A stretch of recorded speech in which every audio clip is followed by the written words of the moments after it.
Hi everyone, I am Madhu and I read in class 10th. So friends, in this video we are going to discuss chapter number 15 of our science book, which is our environment. So this is the last chapter of our science syllabus. ये हमारे science syllabus का last chapter है. इसके बाद हम अपने maths का syllabus complete करेंगे. So maths में हमारे total 3 chapters बाकी हैं. Chapter 11, chapter 13 and chapter 14.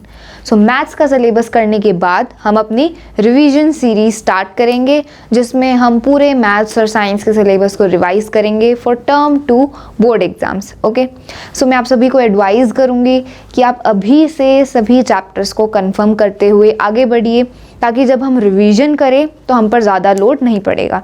सो अभी से हमें हर एक चैप्टर को कंफर्म करते हुए आगे बढ़ना है. Okay, so in this video we will discuss the our chapter, our environment. So this is a very easy, interesting and small chapter. बहुत ही छोटा सा और interesting chapter है. ये हमारी real life से भी बहुत ज़्यादा related है. Okay, so in this video we will discuss the complete chapter. सभी टॉपिक्स के बारे में हम डिस्कस करेंगे. सो ये वीडियो देखने के बाद आपको आर एनवायरनमेंट का पूरा चैप्टर अच्छे से क्लियर हो जाएगा for term 2 board exams. Okay, और फ्रेंड्स, इस चैप्टर की मैंने जितनी भी स्लाइड्स बनाई हैं उनके पीडीएफ का लिंक आपको डिस्क्रिप्शन बॉक्स में गिवन है, वहाँ जाके आप उन्हें एक्सेस कर सकते हो. Okay, so now let's start our chapter. So इस चैप्टर में हम इन सभी टॉपिक्स के बारे में वन बाय वन डिस्कस करेंगे. So first of all we will discuss a basic introduction, then we will discuss about ecosystem and what are its components. तो हम इकोसिस्टम के बारे में बात करेंगे और इकोसिस्टम के क्या क्या कंपोनेंट्स हैं. ठीक है, then food chains and food webs, then how do our activities affect the environment. इसमें हम 2 टॉपिक्स के बारे में पढ़ेंगे, ozone layer and how it is getting depleted, managing the garbage we produce. So इन सभी टॉपिक्स के बारे में डिटेल में हम पढ़ेंगे. So let's start with the introduction. Introduction से स्टार्ट करते हैं. तो इंट्रोडक्शन में सबसे पहले बात करेंगे इन्वायरमेंट के बारे में, क्योंकि हमारे चैप्टर का नाम है our environment. So first let's discuss what is environment. So environment means everything which surrounds us. So हमारे आसपास की जो सराउंडिंग है, जो भी चीज़ें हमें सराउंड करती हैं, दैट इज़ आर इन्वायरमेंट. ठीक है, हमारे आसपास क्या है, पेड़ पौधे हैं, ह्यूमंस हैं, इंसेक्ट्स हैं. ठीक है, there are many living organisms and non living things surrounding us. So जो भी चीज़ें हमें सराउंड करती हैं वो हमारा इन्वायरमेंट है. Okay, it may include living means biotic and non living means abiotic components. तो ये तो मैंने बता ही दिया कि हमारे सराउंडिंग में लिविंग चीज़ें भी होती हैं, नॉन लिविंग चीज़ें भी होती हैं. लिविंग कंपोनेंट्स को हम बायोटिक कंपोनेंट्स बोलते हैं और नॉन लिविंग कंपोनेंट्स को हम एबायोटिक बोलते हैं. ठीक है, बायो का मतलब क्या होता है, बायो का मतलब होता है लाइफ. सो जो लिविंग थिंग्स हैं उनको हम बायोटिक बोलेंगे और जो नॉन लिविंग हैं उनको हम एबायोटिक बोलते हैं. सो हमारे सराउंडिंग में, हमारे इन्वायरमेंट में बायोटिक कंपोनेंट्स भी हैं और एबायोटिक कंपोनेंट्स भी हैं. मतलब लिविंग ऑर्गेनिजम्स भी हैं और नॉन लिविंग थिंग्स भी हैं. जैसे लिविंग ऑर्गेनिजम्स जैसे पेड़ पौधे, ठीक है, बर्ड्स, ह्यूमंस, एनिमल्स. सो ये सारे क्या हैं, बायोटिक कंपोनेंट्स हैं, मतलब लिविंग ऑर्गेनिजम्स हैं. नॉन लिविंग चीज़ें जैसे water, soil, rocks, river, so और बाकी जितनी भी चीज़ें हैं जो नॉन लिविंग हैं, those are the abiotic components. ठीक है, सो हमारे इन्वायरमेंट में लिविंग भी कंपोनेंट्स हैं और नॉन लिविंग कंपोनेंट्स भी हैं, known as biotic and abiotic components.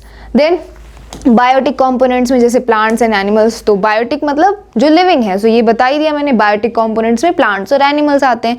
Then abiotic में एयर, वाटर, सॉइल एसेट्रा. तो ये सारे क्या हैं, एबायोटिक कंपोनेंट्स हैं.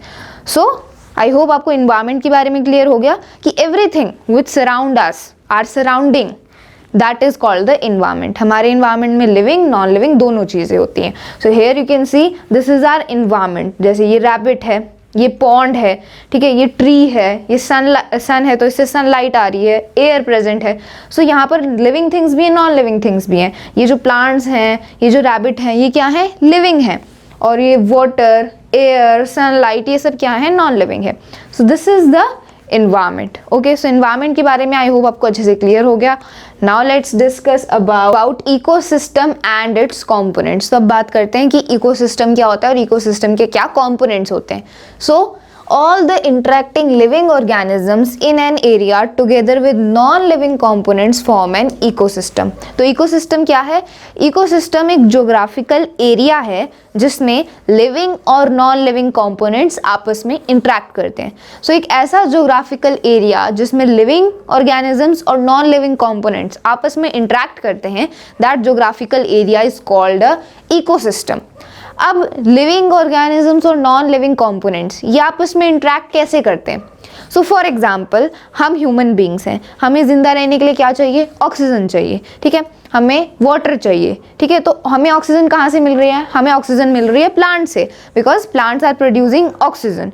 सो हम प्लांट्स की वजह से अलाइव हैं. प्लांट्स को क्या चाहिए? प्लांट्स को चाहिए carbon dioxide, so we are releasing carbon dioxide, ठीक है. सो प्लांट्स हम पर डिपेंडेंट है, हम प्लांट्स के ऊपर डिपेंडेंट है. ऐसे ही सारे लिविंग ऑर्गेनिजम्स और नॉन लिविंग कंपोनेंट्स ये आपस में एक दूसरे के ऊपर डिपेंडेंट है, ठीक है. So we are dependent on each other means we are interacting with each other. So non-living things और living things ये आपस में क्या कर रही हैं? Interact कर रही हैं. So that particular geographical area जिसमें living और non-living components आपस में interact कर रहे हैं, that is called the ecosystem. ठीक है, यहाँ पर आप इस पिक्चर से भी समझ सकते हो. So this is the diagram of a pond. ये एक pond का डायग्राम है, ठीक है. तो पॉन्ड क्या है? पॉन्ड एक इकोसिस्टम है, ठीक है. पॉन्ड भी एक इकोसिस्टम है क्योंकि उसमें लिविंग और नॉन लिविंग कंपोनेंट्स आपस में इंटरेक्ट कर रहे हैं, because ecosystem is just a area in which living and non-living components are interacting with each other. So आप देख सकते हो इस पॉन्ड में फिश को, ये जो फिश है, यहाँ पर ये फिश है, ये फ्रॉग है, ये फ्लाइज हैं, ये वाटर के कुछ प्लांट्स हैं, ये स्नेल है, ये सन से सनलाइट आ रही है, ठीक है. So this is a pond. तो अब पॉन्ड में ये जो फिश है, इस फिश को जिंदा रहने के लिए क्या चाहिए? ऑब्वियसली वाटर चाहिए. फिश को तो जिंदा रहने के लिए पानी चाहिए ना. So fish is dependent on the water to stay alive, ठीक है. अब इस फ्रॉग को जिंदा रहना है तो इसको क्या चाहिए? इसको फ्लाइज चाहिए, बिकॉज ये फ्लाइज को खाएगा तभी ये जिंदा रहेगा, ठीक है. अब ये जो प्लांट्स हैं, इन प्लांट्स को जिंदा रहने के लिए क्या चाहिए? सनलाइट चाहिए, so that they can do photosynthesis. क्योंकि प्लांट्स क्या करते हैं? प्लांट्स फोटोसिंथेसिस करते हैं. सो फोटोसिंथेसिस के लिए उन्हें सनलाइट चाहिए. So plants are dependent on the sun for the sunlight. Frog is dependent on the flies for its food, ठीक है. Fish is dependent on the water for its survival. So ऐसे ही जो living और non living things हैं वो आपस में एक दूसरे के ऊपर डिपेंडेंट हैं, इसलिए वो आपस में क्या करते हैं? एक दूसरे से इंटरेक्ट करते हैं. And that area in which living and non-living components are interacting, that is called the ecosystem. So इस pond में ये सारे living non-living चीजें आपस में interact कर रही हैं. So this is a ecosystem. So pond is a ecosystem.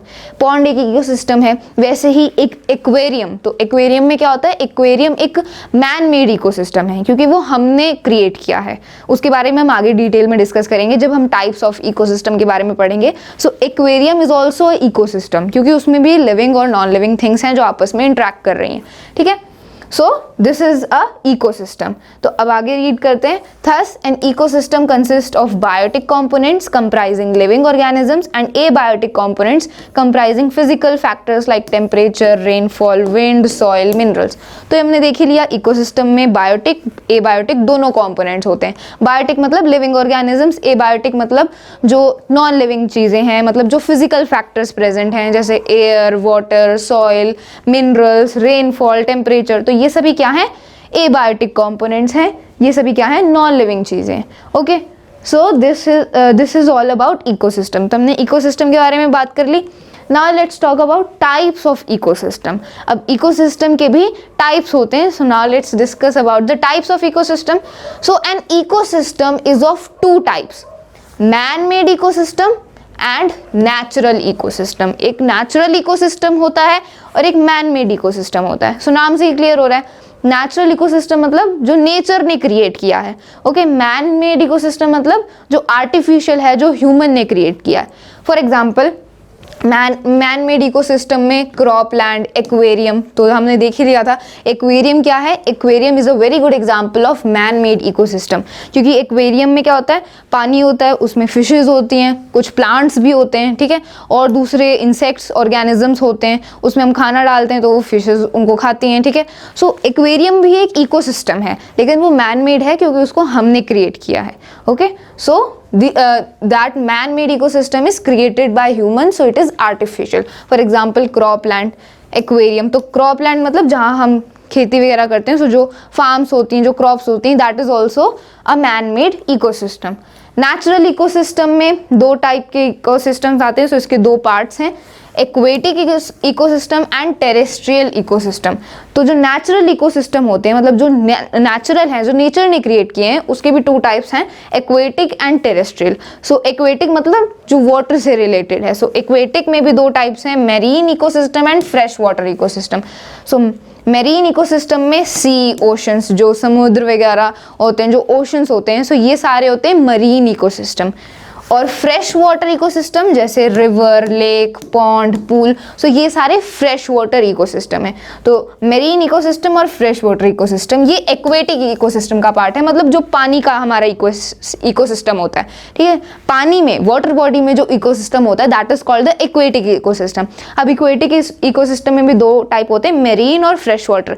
Marine में ओशंस आ जाते हैं, सीज आ जाते हैं, और फ्रेश वाटर में रिवर, लेक, पॉन्ड, पूल, ये सब, ठीक है। So these are fresh water ecosystem. अब नेचुरल इकोसिस्टम का दूसरा पार्ट है terrestrial. So terrestrial means which is on land, ठीक है। एक्वेटिक मतलब जो पानी में इकोसिस्टम होता है, terrestrial means the ecosystem which is on the land. So land ecosystem, for example forest, desert, grassland. So forest, desert, plains, grassland, ये सभी क्या है, टेरेस्ट्रियल इकोसिस्टम है, ठीक है, because they are present on land.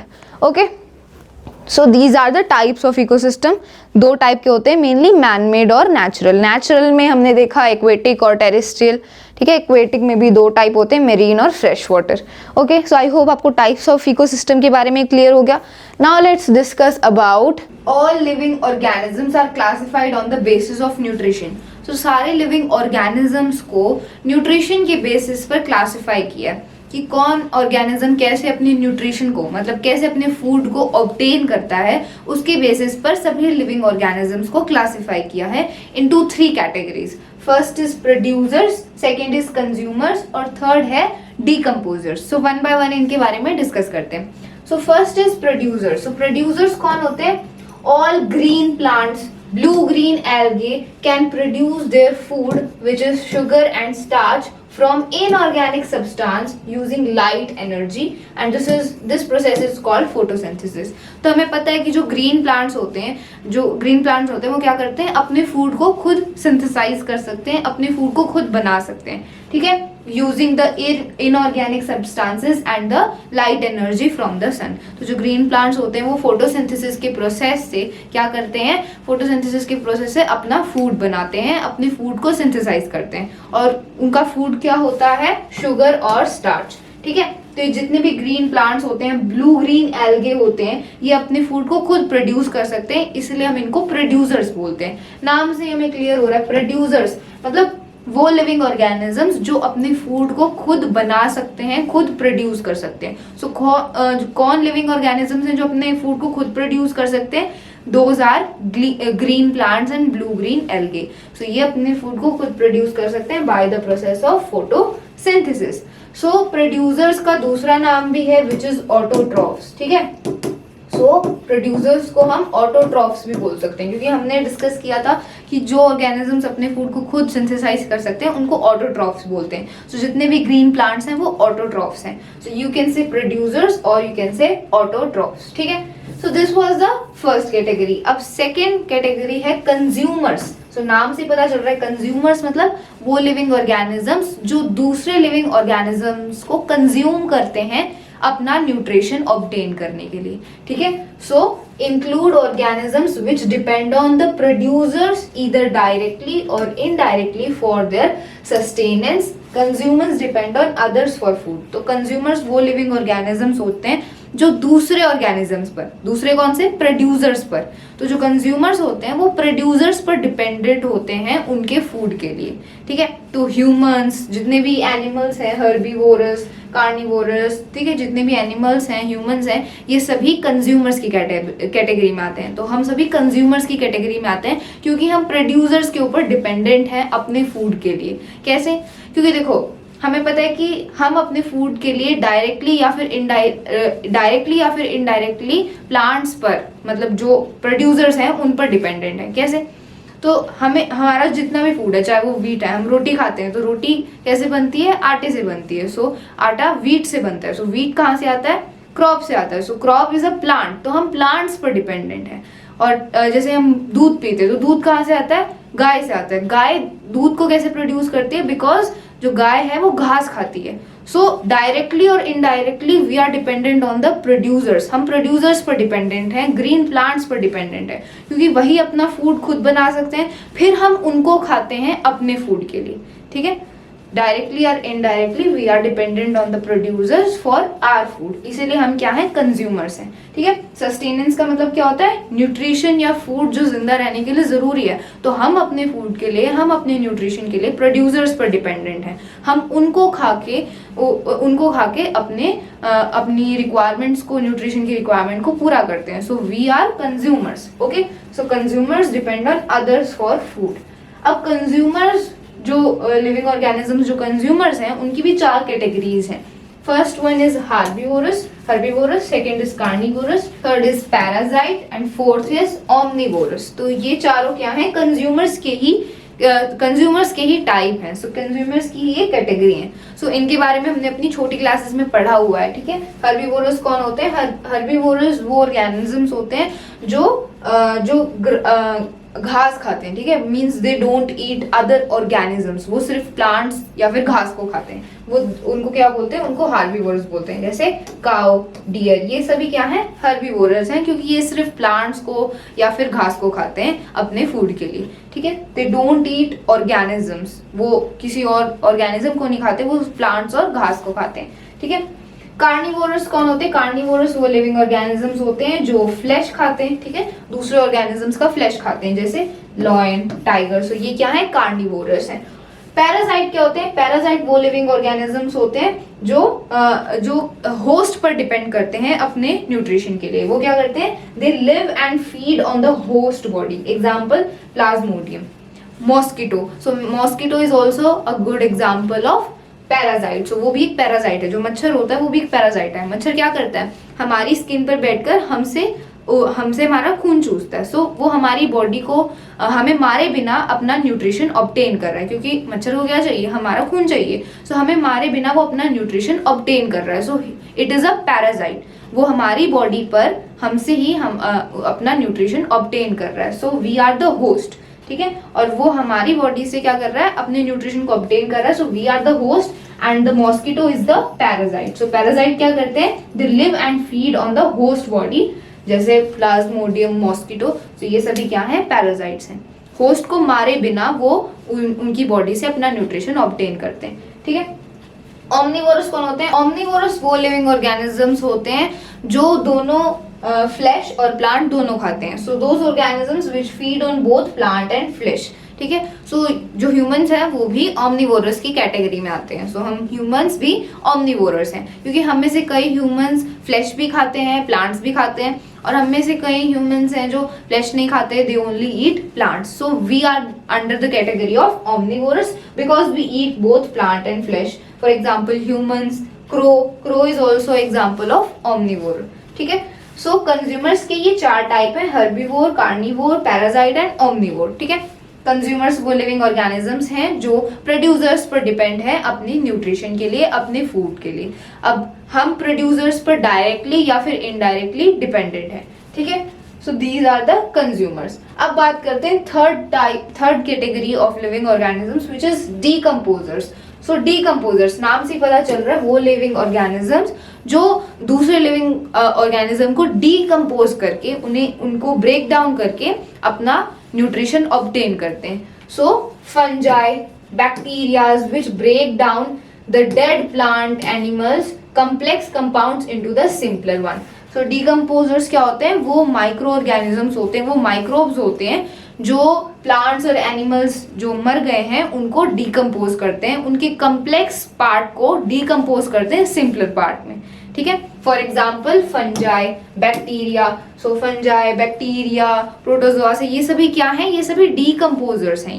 ये क्या करते हैं, किसी भी डेड प्लांट या एनिमल को डीकम्पोज करते हैं, उसके कम्प्लेक्स कंपाउंड को सिंपल कंपाउंड में ब्रेक डाउन करते हैं। ठीक है, डीकम्पोज करने का मतलब क्या होता है, एक कम्प्लेक्स सब्सटेंस को सिंपल सब्सटेंस में ब्रेक डाउन करना, that is known as decompose.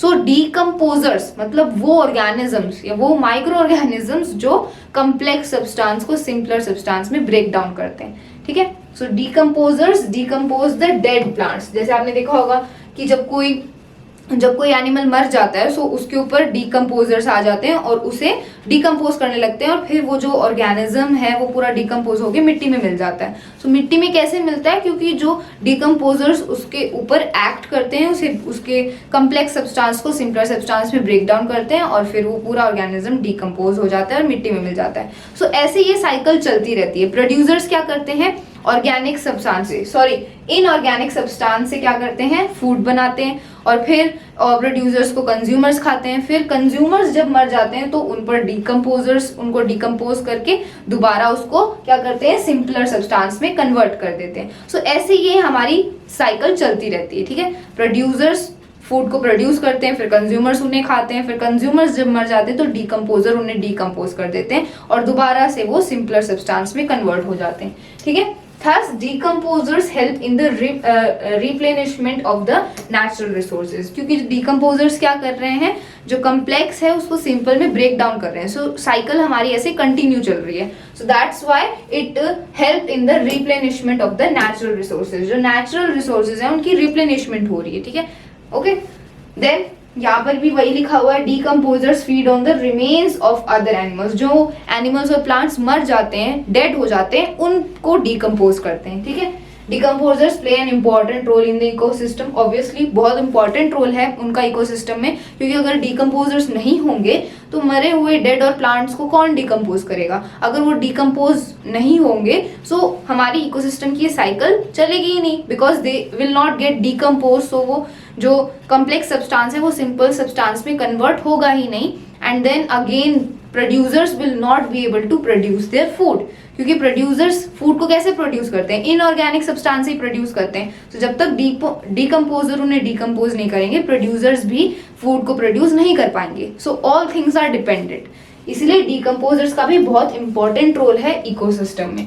By digesting dead matter, they put nutrients back into the soil, making them available to the producers। तो यहाँ वही बात लिखी है कि वो डिकम्पोज करके मटेरियल को दोबारा से वो सॉइल में मिक्स हो जाता है, क्योंकि डिकम्पोज हो गया तो वो सॉइल में मिक्स हो जाएगा। सॉइल में मिक्स हो जाता है तो फिर प्रोड्यूसर उनकी हेल्प से अपना फूड बनाते हैं, ठीक है। और फिर ये साइकिल चलती रहती है। सो डिकम्पोजर के एग्जाम्पल जैसे फंजाई, बैक्टीरिया, सो ये सभी क्या है, डिकम्पोजर्स हैं, ठीक है। सो डीकम्पोजर्स के बारे में हमने बात कर ली, प्रोड्यूसर्स के बारे में हमने डिस्कस किया और कंज्यूमर्स के बारे में। सो न्यूट्रिशन के बेसिस पर लिविंग ऑर्गेनिजम्स को इन तीनों कैटेगरीज में डिवाइड किया है। Now let's talk about food chain. So food chain क्या होता है, food chain is the sequence of living organisms in which one organism consumes another organism for energy. So food chain is basically who Yeats whom, मतलब कौन किसको खाता है। So food chain एक sequence है जिसमें एक ऑर्गेनिज्म दूसरे ऑर्गेनिज्म को कंज्यूम करता है, उसे खाता है, किसके लिए, एनर्जी के लिए। एक ऑर्गेनिज्म दूसरे ऑर्गेनिज्म को कंज्यूम करता है एनर्जी के लिए, और वो ऑर्गेनिज्म सीक्वेंस में होते हैं, मतलब पूरा सीक्वेंस होता है और इसी सीक्वेंस को फूड चेन बोलते हैं। So food chain is the sequence of living organisms in which one organism consumes another organism for energy. तो यहाँ पे आप देख सकते हो ये एनसीईआरटी का डायग्राम है, this is the food chain. तो ये एक फूड चेन है, ये दूसरी फूड चेन है, ये तीसरी फूड चेन है। तो यहाँ पर आप देख सकते हो ये क्या है, प्लांट्स हैं, ये प्लांट्स है या घास है, जो भी है, ठीक है। सो प्लांट्स को, घास को कौन खाता है, डियर। तो डियर को कौन खाता है फिर, tiger. So this is example of a food chain, this is a very simple food chain. घास को डियर खाता है, डियर को कौन खाता है, टाइगर खाता है। सो ये क्या है, सीक्वेंस है। इसी सीक्वेंस में ये लिविंग ऑर्गेनिजम्स एक दूसरे को खाएंगे एनर्जी के लिए, कंज्यूम करेंगे, एक दूसरे को कंज्यूम करेंगे एनर्जी के लिए। So this is a food chain. So इसको हम लिखेंगे कैसे, ग्रास, ग्रास को कौन कंज्यूम करता है, ग्रास को कंज्यूम करता है डियर, ठीक है। डियर को कौन कंज्यूम करता है, डियर को कंज्यूम करता है टाइगर या फिर लायन, मतलब जो भी कार्निवोर है, लेट्स से लायन, ठीक है। So this is a food chain, ये एक फूड चेन है, ठीक है। पहले ग्रास को डियर खाएगा, फिर डियर को लॉयन खाएगा, ठीक है। So this is a food chain, एक सीक्वेंस में लिविंग ऑर्गेनिजम्स एक दूसरे को कंज्यूम करेंगे एनर्जी के लिए, that is called a food chain, ठीक है। तो यहाँ पर ये पहली जो फूड चेन है ये फॉरेस्ट में, यहाँ पर लिखा है food chain in nature, so A is in forest, तो ये वाली जो फूड चेन है ये फॉरेस्ट में हमें देखने को मिलती है, ठीक है, फॉरेस्ट में देखने को मिलती है क्योंकि फॉरेस्ट में डियर और टाइगर वगैरह होते हैं, ठीक है। अब ये दूसरी जो फूड चेन है इट इज इन ग्रासलैंड, तो ग्रासलैंड में हमें ये फूड चेन देखने को मिलती है, ये घास है, ठीक है, ये प्लांट्स है, प्लांट्स को कौन खाता है, ग्रास हॉपर, ग्रास हॉपर को कौन खाता है, फ्रॉग, फ्रॉग को कौन खाता है, स्नेक, स्नेक को कौन खाएगा, ईगल या फिर जो भी कार्निवोर है वो खाएगा, ठीक है। सो ये फूड चेन है ग्रासलैंड में, तो ग्रासलैंड में ये फूड चेन है, ठीक है। ऐसे ये ऑर्गेनिजम्स एक दूसरे को कंज्यूम करते हैं, so this is a food chain in grassland. अब ये तीसरी वाली फूड चेन कहाँ है, इन अ पॉन्ड, तो पॉन्ड में ये फूड चेन होती है, प्लांट्स को या एल्गी को कौन खाता है, ये क्रैब, क्रैब को कौन खाएगा, फिश, फिश को कौन खाता है, ये ऑस्ट्रिच या जो भी कार्निवोर है वो कंज्यूम करेगा, और फिर इनके बाद में डिकम्पोजर्स आएंगे, क्योंकि लास्ट में फूड चेन के लास्ट लेवल पर तो डिकम्पोजर्स ही होंगे, because decomposers he complex substance को सिंपलर सब्सटेंस में डिकम्पोज करेंगे। सो जो लास्ट स्टेप होता है फूड चेन का वो डिकम्पोजर्स ही होंगे ऑब्वियसली, ठीक है। सो फूड चेन का कंसेप्ट आई होप आपको क्लियर हो गया। फूड चेन क्या है, सीक्वेंस है लिविंग ऑर्गेनिजम्स का जिसमें वो एक दूसरे को कंज्यूम करते हैं एनर्जी के लिए। So this is a food chain in forest, this is a food chain in grassland, this is a food chain in pond, ठीक है। सो फूड चेन के बारे में हमने बात कर ली। Now let's discuss more about it. So each step of the food chain is called its trophic level at which transfer of energy takes place.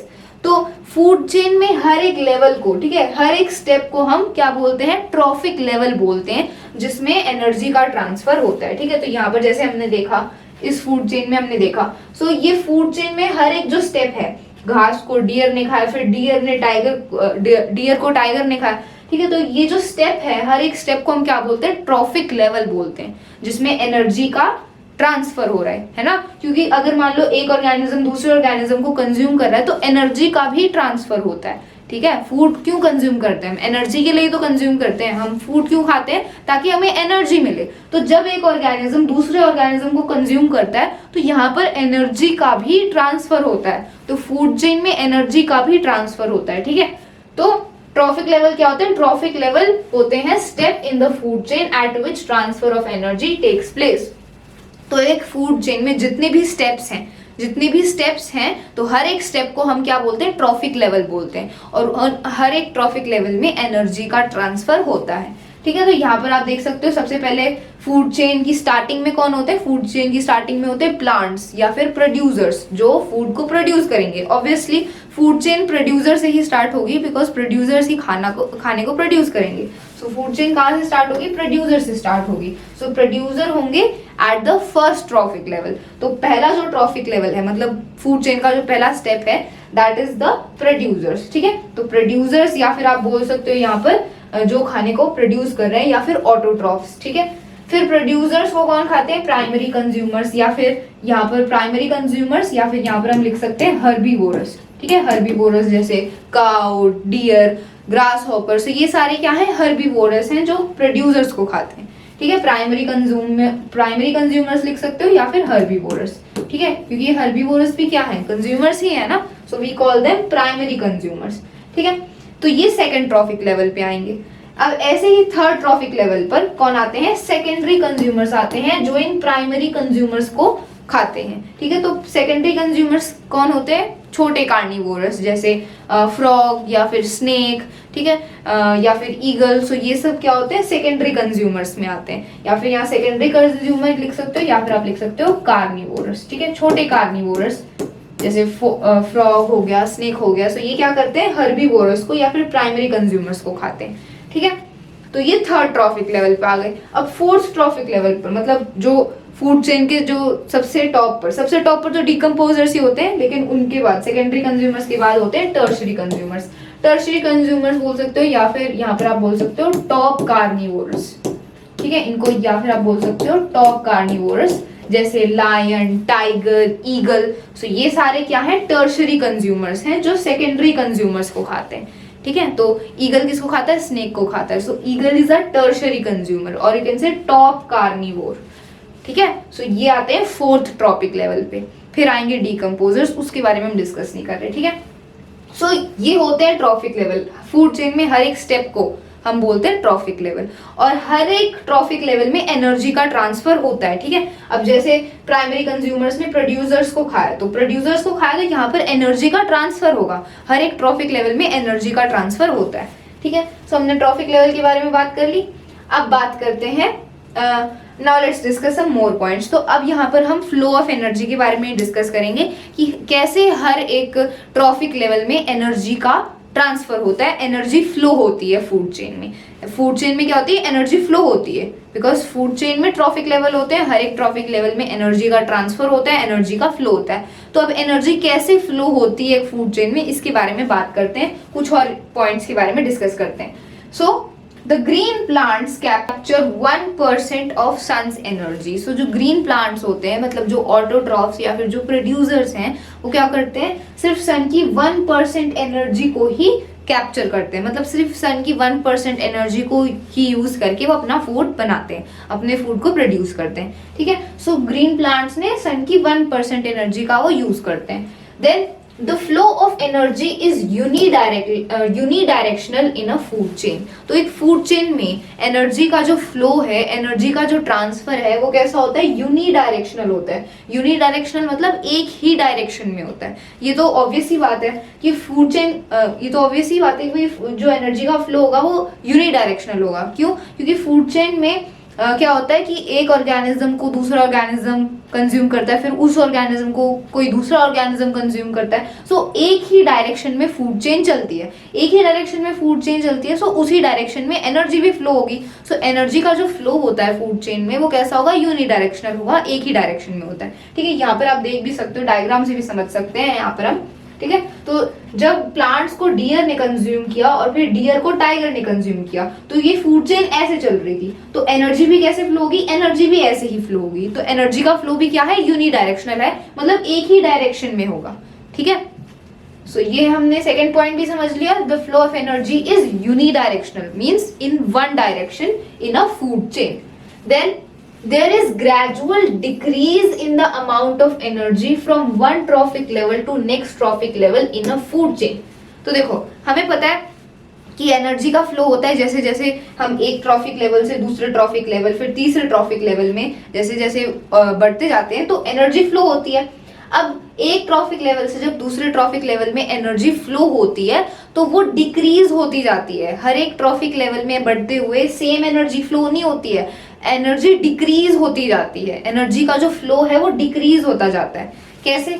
यहाँ पर आप देख सकते हो, इस डायग्राम की हेल्प से हम समझ सकते हैं कि इस पहले ट्रॉफिक लेवल में कौन आते हैं, प्रोड्यूसर आते हैं, ठीक है। तो प्रोड्यूसर्स के पास मान लो 1000 किलो जूल एनर्जी है, ठीक है, 1000 किलो जूल एनर्जी है। तो जब इन प्रोड्यूसर्स को ये प्राइमरी कंज्यूमर खाएंगे, जब ये प्राइमरी कंज्यूमर इन प्रोड्यूसर्स को कंज्यूम करेंगे, तो अब ये जो 1000 किलो एनर्जी प्रोड्यूसर्स के पास थी, वो पूरी 1000 kilo joule energy primary consumer के पास नहीं जाएगी। कितनी एनर्जी गई है? सिर्फ 100 किलो जूल, ठीक है। तो कितनी एनर्जी ट्रांसफर हुई है, कितनी एनर्जी का फ्लो हुआ है? सिर्फ 10% एनर्जी का ही फ्लो हुआ है, ठीक है।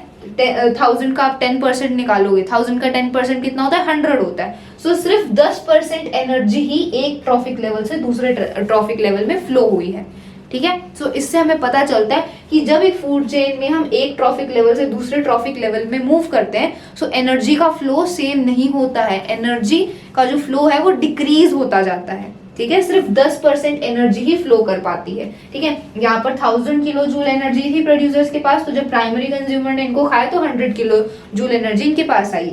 अब जैसे ही प्राइमरी कंज्यूमर्स को सेकेंडरी कंज्यूमर खाएंगे तो फिर एनर्जी का फ्लो होगा, ठीक है। ट्रॉफिक लेवल ऐसे बढ़ रहे हैं, एनर्जी का फ्लो भी इस डायरेक्शन में हो रहा है।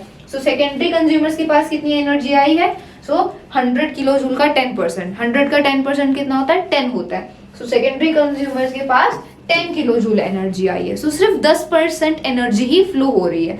इसका 10% 100 किलो जूल, 100 किलो जूल का 10% 10 किलो जूल, 10 किलो जूल का 10% 1 किलो जूल। सो सिर्फ 10% एनर्जी ही फ्लो हो रही है। तो जो एनर्जी का फ्लो है वो ग्रेजुअली डिक्रीज हो रहा है, कम हो रहा है, जैसे जैसे हम ट्रॉफिक लेवल्स में मूव कर रहे हैं, जैसे जैसे एक ट्रॉफिक लेवल से दूसरे ट्रॉफिक लेवल में मूव कर रहे हैं। अब ऐसा क्यों होता है? क्योंकि देखो, जो एक ट्रॉफिक लेवल में मान लो ये प्रोड्यूसर्स हैं, तो सारी एनर्जी फ्लो क्यों नहीं होती है? क्योंकि यहाँ पर एनर्जी का लॉस होता है, एनर्जी का लॉस होता है। अब ये प्रोड्यूसर्स के पास जो एनर्जी है, ये जो एनर्जी है ये डाइजेशन में, रिप्रोडक्शन में या फिर अपनी ग्रोथ में यूज करेंगे, तो यहाँ पर एनर्जी का लॉस होता है। ठीक है, ये प्रोड्यूसर्स क्या करेंगे, इस 1000 किलो जूल एनर्जी में से काफी एनर्जी को बाकी लाइफ प्रोसेसेस में यूज करेंगे। जैसे डाइजेशन के लिए एनर्जी चाहिए, रिप्रोडक्शन के लिए एनर्जी चाहिए, ठीक है, बाकी ग्रोथ के लिए एनर्जी चाहिए। सो बहुत सारे लाइफ प्रोसेसेस के लिए भी तो एनर्जी चाहिए ना, इसीलिए यहाँ पर एनर्जी का लॉस होता है। और सिर्फ 10% एनर्जी ही एक ट्रॉफिक लेवल से दूसरे ट्रॉफिक लेवल में फ्लो कर पाती है। ठीक है, और सिर्फ ये 10% एनर्जी ही फ्लो कर पाती है। सो इस रूल को हम बोलते हैं 10% लॉ। इस लॉ को बोलते हैं 10% लॉ। 10% लॉ क्या है? The energy available at each successive trophic level is 10% of the previous level. तो हर एक ट्रॉफिक लेवल के पास सिर्फ 10% एनर्जी ही आती है उससे पिछले ट्रॉफिक लेवल से। ये हमने देख ही लिया कि सिर्फ 10% एनर्जी ही फ्लो हो रही है, तो ये 10% एनर्जी फ्लो हो रही है। सो इस लॉ को हमने नाम दे दिया 10% लॉ। ठीक है, सिर्फ 10% एनर्जी ही फ्लो होती है, बिकॉज यहाँ पर एनर्जी का लॉस होता है, एनर्जी कंज्यूम हो जाती है, एनर्जी लूज हो जाती है बाकी लाइफ प्रोसेसेस के लिए। ठीक है, सो हमने फ्लो ऑफ एनर्जी के बारे में बात कर लिया कि एनर्जी कैसे फ्लो होती है एक फूड चेन में। ठीक है, अब बात करते हैं फूड वेब के बारे में। So what is a food web? So this is also very important topic. The food chains are interconnected with each other, forming a web-like pattern which is known as food web. अब जो food chains होती हैं वो भी आपस में connected होती हैं। ऐसा नहीं है कि जो फूड चेन्स हैं वो एक दूसरे से बहुत सेपरेट होती हैं। जो फूड चेन्स होती हैं वो भी आपस में कनेक्टेड होती हैं। ठीक है, फूड चेन्स भी आपस में इंटरकनेक्टेड होती हैं, और जब फूड चेन्स आपस में इंटरकनेक्टेड होती हैं तो एक वेब जैसा एक जाल बन जाता है, एक पैटर्न बन जाता है, और उसी को हम फूड वेब बोलते हैं। ठीक है, सो आप डायग्राम की हेल्प से भी समझ सकते हो। सो this is a diagram of a food web. तो इस फूड में वेब में काफी सारी फूड चेन्स इंटरकनेक्टेड है, तो ये जो पैटर्न बन रहा है this is called the food web. तो यहाँ पर आप देख सकते हो कि ये जो प्लांट है, फॉर एग्जाम्पल दिस प्लांट, तो इस प्लांट को रैबिट भी खाता है। ठीक है, प्लांट्स को रैबिट भी खाते हैं, प्लांट्स को काऊ भी खाती है।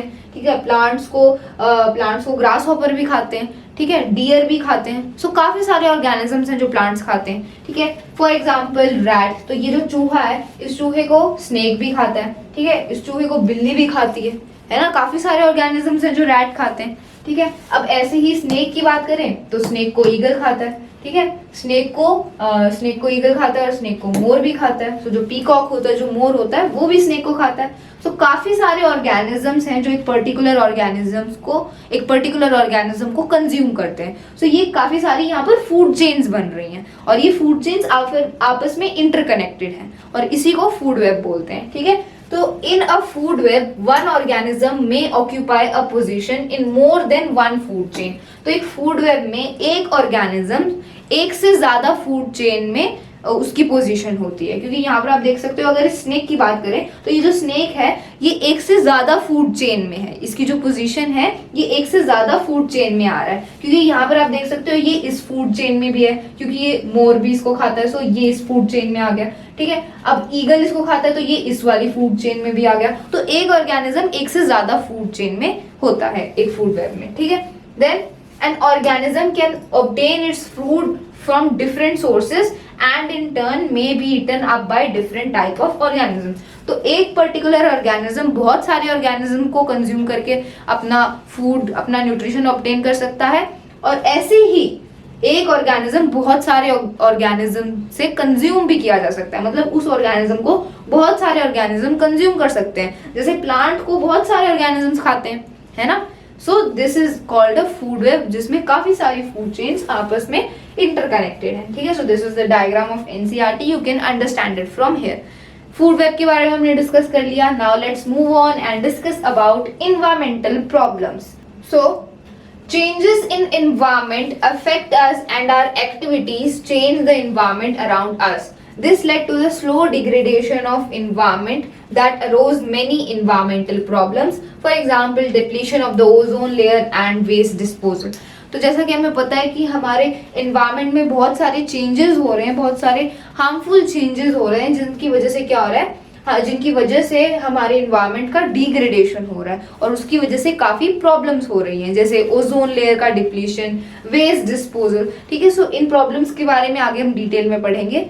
क्या हो रहा है, हमारी एक्टिविटीज की वजह से, हमारी एक्टिविटीज से क्या हो रहा है, इन्वायरमेंट में चेंजेस हो रहे हैं और उन चेंजेस की वजह से इन्वायरमेंट का डिग्रेडेशन हो रहा है और काफी सारी प्रॉब्लम्स अराइज हो रही हैं, जैसे पोल्यूशन, ग्लोबल वार्मिंग। सो बहुत सारी प्रॉब्लम्स अराइज हो रही हैं इन्वायरमेंट में ड्यू टू आवर एक्टिविटीज। ठीक है, सो हम बात करेंगे about depletion of ozone layer and waste disposal. इन दोनों इन्वायरमेंटल प्रॉब्लम्स के बारे में हम डिस्कस करेंगे। So first of all let's talk about depletion of ozone layer। जो ओजोन लेयर है, जो हमारे एटमॉस्फेयर में जो ओजोन लेयर प्रेजेंट है, वो डिप्लीट हो रही है, मतलब कम होती जा रही है। ठीक है, डिप्लीट करना मतलब कम हो रही है, रिड्यूस हो रही है।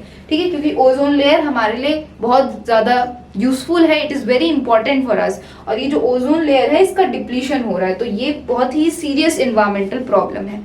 तो ऐसा क्यों हो रहा है इसके बारे में डिस्कस करते हैं। ओजोन का फॉर्मूला क्या है, O3। ठीक है, the formula for ozone is O3।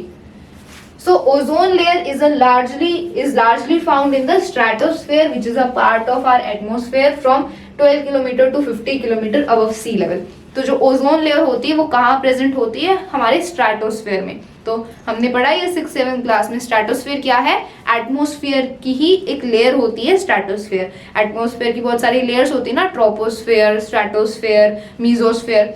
Stratosphere जो लेयर होती है एटमॉस्फेयर की, उसमें ओजोन लेयर होती है। ठीक है, which is above 12 kilometre to 50 kilometre above the sea level. ठीक है, स्ट्रेटोस्फेयर में हमारी ओजोन लेयर मिलती है। Okay, then ozone is deadly poisonous at the ground level. लेकिन जो ओजोन जो ये लेयर है, ये ग्राउंड लेवल पर बहुत ज्यादा पॉइजनस होती है। अगर ग्राउंड लेवल पर हम बात करें तो अगर ये ओजोन की लेवल ग्राउंड के लेवल पर हो तो ये हमारे लिए बहुत ज्यादा पॉइजनस है। लेकिन एटमॉस्फेयर में जब ये प्रेजेंट है तो ये हमारे लिए बहुत यूजफुल है। कैसे? Because ozone layer is a protective blanket around earth which absorbs most of the harmful ultraviolet radiations. जो सन से जो अल्ट्रावायलेट रेडिएशंस आती हैं उनसे प्रोटेक्ट करती है ये ओजोन लेयर। तो ये ओजोन लेयर क्या कर रही है, एक ब्लैंकेट की तरह काम कर रही है for our earth and protecting us from the harmful ultraviolet radiations coming from the sun. So sun से क्या आती है, बहुत हार्मफुल अल्ट्रावायलेट रेडिएशंस आती हैं और ये हमारे लिए बहुत ज्यादा हार्मफुल है। अगर ये अल्ट्रावायलेट रेडिएशन सीधा हमारे ऊपर आए तो हमें स्किन कैंसर, बहुत सारी एक्सट्रीम बीमारियां हो सकती हैं। So ultraviolet radiations are not good for us. और इन अल्ट्रावायलेट रेडिएशन से प्रोटेक्ट करती है ओजोन लेयर। ठीक है, सो ओजोन लेयर एक टाइप से ब्लैंकेट का काम करती है। ठीक है, एक टाइप से अर्थ को प्रोटेक्ट करती है अल्ट्रावायलेट रेडिएशन से जो सन से आती है। ठीक है, तो अब ये ओजोन लेयर क्या हो रही है, डिप्लीट हो रही है। ठीक है, तो अब बात करते हैं कि ओजोन बनता कैसे है, how is ozone formed. So ozone is formed as a result of a following photochemical reaction. ठीक है, तो ये रिएक्शन की वजह से ओजोन फॉर्म होती है। सो कैसे फॉर्म होती है, एक ऑक्सीजन का मॉलिक्यूल, ऑक्सीजन के एक मॉलिक्यूल का फॉर्मूला क्या होता है, O2 होता है। एक ऑक्सीजन का मॉलिक्यूल जब उस पे यूवी रेडिएशंस पड़ती है, अल्ट्रावायलेट रेडिएशंस पड़ती हैं, तो वो ब्रेक हो जाता है दो ऑक्सीजन के एटम्स में, O+O, splitting of molecular oxygen. तो एक ऑक्सीजन का मॉलिक्यूल स्प्लिट हो जाता है दो ऑक्सीजन के एटम में।